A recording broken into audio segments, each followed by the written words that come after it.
জনগণ চিনবে, ও লিটারালি দেশটাকে ডিস্ট্রয় করে ফেলেছে।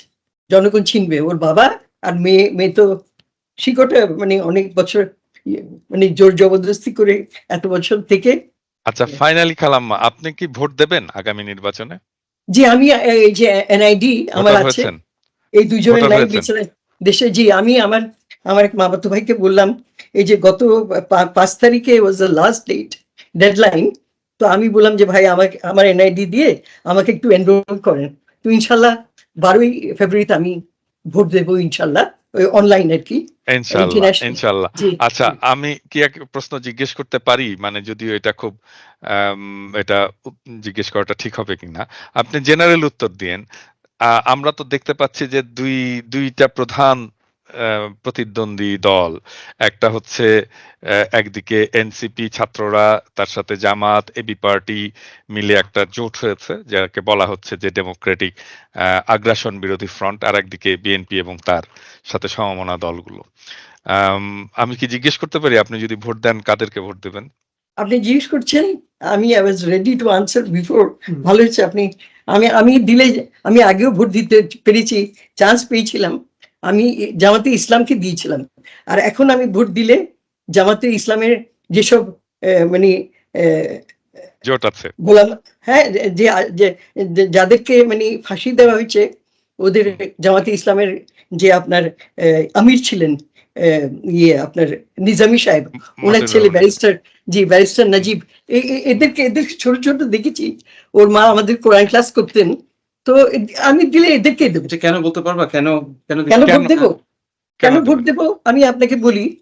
আমি মনে করি যে দেশে যারা সত্যিকারের আল্লাহকে বিশ্বাস করেন, ওরা দেশে যদি মানুষের ওদের হক, ওদের বেসিক যেটা right, food, shelter and clothing, এটা যদি এনশোর করতে চায়, তাহলে মানে একজন একটা এমন একটা পার্টি আসা দরকার যারা আল্লাহকে বিশ্বাস করে, ওরা মুত্তাকি, দে আর আল্লাহ কনসিয়াস, ওরা কোনো কারাপশন বা এগুলো করবে না। এই জন্য আই উড লাইক টু জামাতকে আমি সাপোর্ট করবো, and I think that is the party. অনেকে তো বলতে পারে যে আপনার হাজবেন্ড একজন খুবই নামকরা মুক্তিযোদ্ধা ছিলেন, এবং এই মুক্তিযুদ্ধের বিরোধিতা করছিল জামাত ইসলাম। সেই জামাত ইসলামকে কেন আপনি ভোট দেবেন?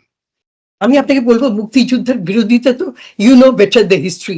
এদেরকে তো রাজাকার টার্ম দিয়ে, হ্যাঁ, ওদের মেলাইন করে ওদেরকে তো এগুলো করেছে, but they didn't want Pakistan to be divided because ওরা ওরা as a Muslim, it was a আমরা একটা we were strong, unitedly we were strong as Pakistan.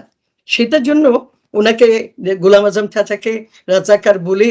তো এখনো জামাত চায় যে, আমি জাস্ট আপনাকে যতটুকু আমার নলেজ আছে, আমি অনেক সময় I can catch up with or I am not updated with news, আমি যতটুকু চাই যে জামাত চাচ্ছে এই যে কয়েকটা দেশ, আমি ওদের নাম নেব না, ওরা ওরা আমাদের আমাদের পলিসিস ডিকটেট করতে চায় ওরা। তো জামাত মনে করে যে ইটস এ সভরিন নেশন, আমরা আমাদের দেশ আমরা চেষ্টা করব, আল্লাহ পছন্দ করেন, রাজি হন, ওইভাবে চালাতে। দিস হোয়াট ইট ইজ, যে জামাতি যেন আসে, এটাই। তবে আল্লাহ ভালো জানেন কি হবে। This is one party I trust. আমি আর যদি বাকিরা আসে, এভরিবডি হ্যাজ আ রাইট, অনেক ভালো লোকও আছে অন্য পার্টিতে। আচ্ছা, এটা আপনি তো বললেন আপনি কাকে ভোট দেবেন। যেহেতু আপনার সাথে একটা হিস্টোরিক রিলেশন আছে, ধরেন আন্ধা হাফিজের রিলেশন আছে। আন্ধা হাফিজ 75-এর 15ই আগস্টে একটা ঘটনা ঘটতে যাচ্ছে এবং সেই ঘটনাটা সফল হবে, এইটা আপনার মাধ্যমেই তিনি কর্নেল ফারুককে বার্তাটা পাঠিয়েছিলেন। তো আমরা যদি মনে করি আর কি, আপনার কাছ থেকে যদি আমরা শুনতে চাই যে আপনি কি দেখেন আগামী নির্বাচনে কারা জিতে বাংলাদেশের ক্ষমতায় আসতে পারে? আমরা একটা ধরেন লাইন টানলাম আন্ধা হাফিজের থেকে আজকে পর্যন্ত। আন্ধা হাফিজের সেই উত্তরাধিকার নিয়ে আপনি কি আজকে প্রেডিক্ট করতে পারেন যে কারা ক্ষমতায় আসতে পারে বাংলাদেশে? আমি আসলে I cannot predict, though I know that খুব আনরেস্ট চলছে। ইলেকশনটা ভালোভাবে হয়ে গেলে তো ভালো। তবে আপনাকে যেটা বললাম, we would like some sincere মানে কি বলবো, কিন্তু আপনার কোনো মনে অনেকের থাকে না যে আমার মনে হচ্ছে এইটা হতে পারে। এরকম কি মনে হচ্ছে আপনার কোনো সেন্স হচ্ছে যে এইটা হতে পারে? ক্ষমতায় এরা আমার আসতে আমার পারে। আমার মনে হচ্ছে যেমন ধরেন আমি মনে করতাম সবসময় যে হাসিনা থাকবে না। হাসিনা জি, পড়বেই। হ্যাঁ, আচ্ছা, এটা আমার খুব স্ট্রং বিলিফ ছিল। হ্যাঁ? জি, কিভাবে পড়বে, কোন প্রসেস এ পড়বে সেটা আমি হয়তো পুরোটা জানতাম না। ওটা বুঝতে পারিনি। এটা কেউই জানতো না। কিন্তু পড়েছে। তো সেই রকম ধরেন আম আমারও একটা স্ট্রং বিলিভ আছে যে এই নির্বাচনে কি হতে পারে।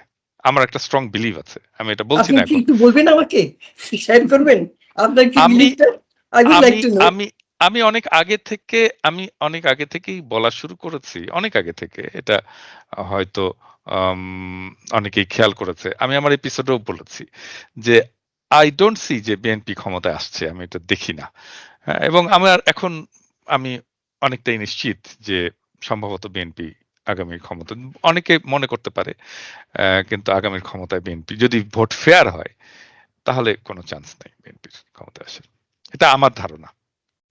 পিনাকিদা, আমার ব্যাপারটা হলো যে maybe represents a sentiment of Dhaka Bangladesh is that মানে মানুষ চায় না, and আপনি যদি দেখছেন হাদির ইন্তেকালের ব্যাপারেও হুম, যে মানুষ চায় না এই করাপশনটা রিপিট হোক। that repeat হোক, whatever hmm, the party is, whether it's hmm, BNP or Awami League, hmm. and বাংলাদেশের মানে citizens they exploit them for their own purposes. That nobody wants this, and I think the common people are going to vote with that. The দেশ common people. আমারও মনে হয় যে মানে তরুণ সম্প্রদায় তো অবশ্যই বিএনপির সাথে নাই। এটা তো আমরা দেখতেই পাচ্ছি নির্বাচনগুলোতে, বিশ্ববিদ্যালয় নির্বাচনগুলোতে। এবং সাধারণ মানুষও তারা তারা তো দেখেছে এই দুটো দলকেই দেখেছে। আওয়ামী লীগ, বিএনপি, জাতীয় পার্টি এদের শাসন দেখেছে। এখন তারা সম্ভবত নতুন কোন শক্তিকে চায়। একটু ট্রাই করে দেখতে চায় যে আসলে দেখি তারা যেটা বলছে সেটা তারা ডেলিভার করতে পারে কিনা।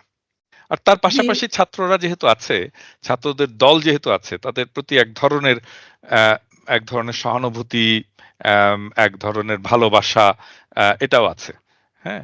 সেজন্যই আমার মনে হয় যে এই জোটটাই আ আগামী নির্বাচনে বেশ ভালো ফল করবে এবং সংখ্যাগরিষ্ঠ ইনশাআল্লাহ। আসন আর পাবে। আপনারা দেখেন আমাদের দেশবাসী এখন ওদেরকে আর ইয়ে করা যাবে না। ওরা জেগে উঠেছে।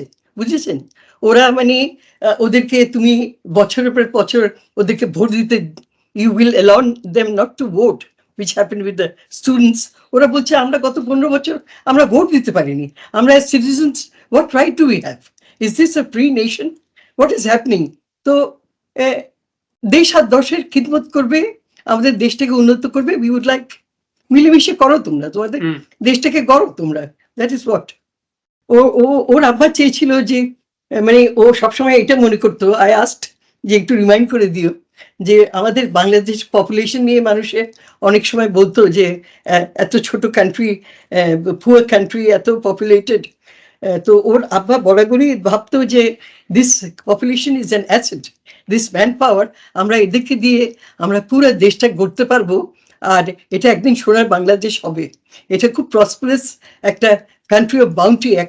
একসময় মানে ওই সোনার বাংলা তো বলতো, ওইটা ছাড়াও বাংলা একসময় মানে বাঙালিরা বা বাংলা, হ্যাঁ বাংলা দ্য গ্রেটার, এটাও আমাকে সুবে বলেছিল বাংলা, ওখানে। সুবে বাংলা, জি, সুবে সুবে বাংলা বাংলা, বলতেন। জি জি সুবে সুবে বাংলা বাংলা, বলতেন। জি জি ওইটা একটা।